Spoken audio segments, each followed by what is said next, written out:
La Haute-Savoie a beau être un des départements les plus dynamiques de France, elle n'échappe pas pour autant à la crise immobilière.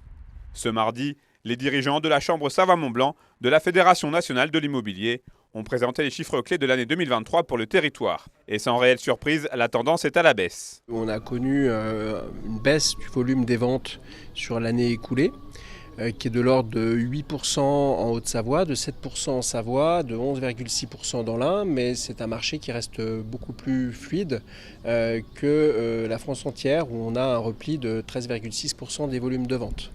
Ce recul est donc à nuancer à l'échelle locale. L'attractivité économique de la Suisse voisine et la qualité de vie que l'on peut avoir dans les pays de Savoie permet de sauver ce qui peut l'être. Et par effet domino, le prix des biens à acquérir est lui en légère augmentation. Mais attention, cette hausse ne devrait pas durer dans le temps. On a, sur la dernière année écoulée, enregistré malgré tout une hausse des prix, encore sur la dernière année, qu'on arrête en termes de comptage au 30 juin 2023, sur les 12 mois écoulés. Mais en fait, ça masque une amorce de baisse, puisque sur les 3 derniers mois, on est plutôt sur une baisse de 1 à 2% suivant les secteurs, ou une stabilisation. Mais ça augure certainement d'une baisse dans les mois à venir.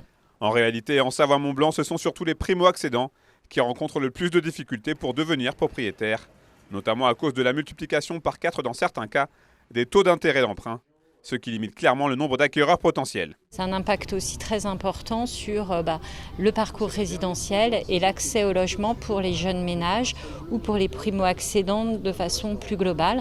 On se rend compte qu'aujourd'hui, on a de plus en plus de secondo-accédants qui sont en capacité d'acheter parce qu'ils ont un bien à revendre et donc un volume d'apport beaucoup plus important. Et alors que la saison hivernale va démarrer dans quelques semaines, la FNAIM Savoie-Mont-Blanc a dressé un bilan plus que positif concernant l'été 2023 en montagne, avec des chiffres très encourageants et annonciateurs d'un bel hiver à venir.